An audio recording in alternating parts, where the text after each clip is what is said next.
Assalamualaikum warahmatullahi wabarakatuh. Hello guys. Today we are going to discuss about spoken and written text or message. In our professional writing meeting 5 with me again, Mr. Munir here. Well, as you know that the mode of communication, the basic one, consists of two modes. There are spoken and written. Knowing the fact that uh, both of the mode we can just interchange each other. Okay, so it's better for us as the professional writer to know that both mode can be used, or both of them they have the similarities between them. Oke ya, jadi kan karena mode untuk komunikasi kan ada dua itu ya yang kita kenali ya, yakni spoken and written. Dan untuk apa ini menjadi professional writer, oke, maka kita juga harus memahami bahwa kedua dari mode tersebut itu memiliki kesamaan kan seperti itu. So, what we are discussing here is a written word often stand in place of spoken word. Oke, jadi walaupun itu tertulis, namun kita ketika membacanya pasti seolah-olah seseorang yang menulis itu berbicara. Nah itu mungkin ketika ada baca WA ya, kau akan mengatakannya, mungkin seperti ada kabar dari WA. Oke, in English, okay, in the real English communication, okay, when they have a letter or the text, okay, they will say glad to hear it. Oke ya, pasti mungkin ketika ada waktu di Alia SMA itu ya ada letter kan, contohnya kan seperti itu. Hello, long time, I don't hear the news from you, and now I'm glad I hear something from you. Oke, walaupun di sana itu tertulis tapi gak I glad to read it from you, pasti bacanya hear ya, yang mana itu adalah apa itu sense dari pendengaran kita. Oke, karena in fact meskipun mereka itu membaca teks kita, Anda itu membaca teks kita dan Anda itu mengenali orang yang menulisnya. Oke, maka secara otomatis pasti ada seolah-olah itu suara mereka, logat mereka, aksen mereka, gesture mereka itu seolah-olah Anda juga membacanya, berada di dalam pikiran Anda. Seperti itu ya. So, mode tertulis itu seolah-olah adalah mode bicara kan seperti itu kan. Oke, we know as the writer, the professional writer di sini konteksnya, maka bagaimana kita bisa menyampaikan pesan, oke, yang mana seolah-olah itu bicara, padahal di sana juga apa ini tertulis kan seperti itu. Yes, namun seperti halnya apa ya, curahan hati beberapa orang, banyak orang, mayoritas, bahwa mungkin bicara itu lebih mudah daripada menulis. Oke ya, contoh mungkin apa ya, mungkin seperti ini, Anda mungkin lebih ketika ngomong itu Anda mungkin lebih enak ya, because when you speak up itu apa itu, you just speak up what is inside you, kita itu aja langsung ngomong saja lah misalnya. Tapi kalau nulis kadang kita harus memilih mana diksi yang tepat kan seperti itu, enaknya seperti apa.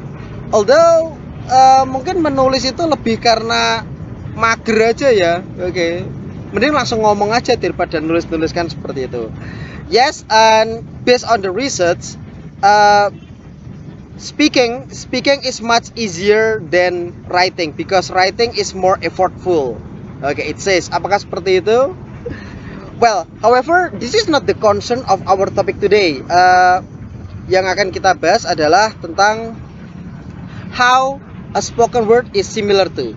Sebelum sampai di sana, kita akan membahas tentang the 8 essential elements of basic communication process. Kita namakan basic.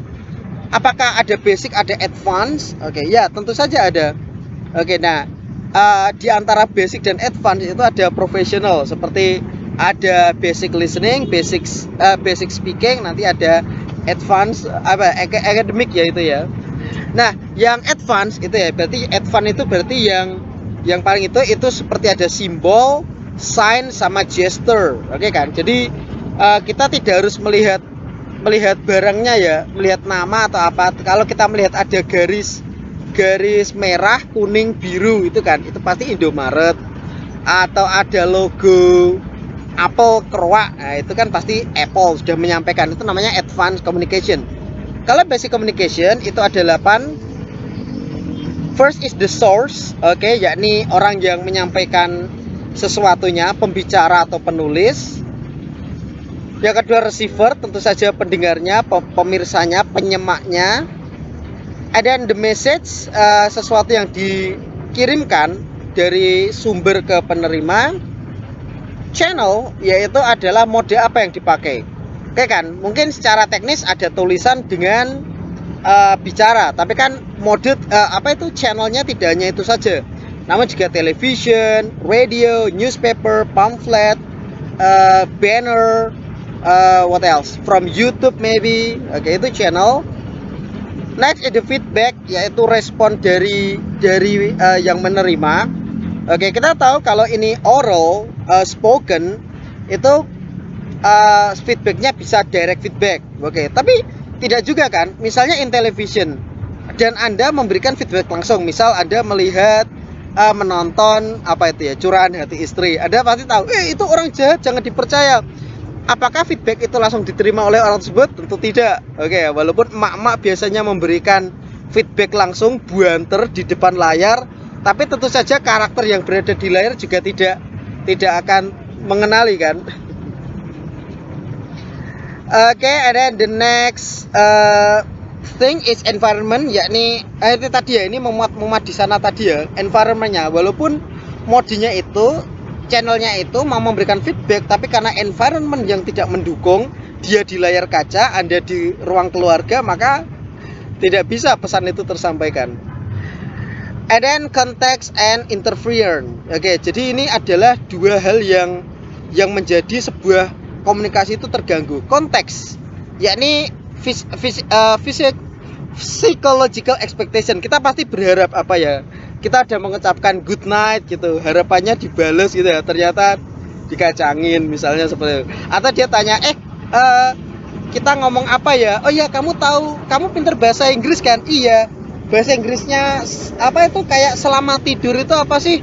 Oh itu, aku tahu bahasa Inggrisnya good night. Oke, good night, langsung tinggal gitu, misalnya seperti itu kan.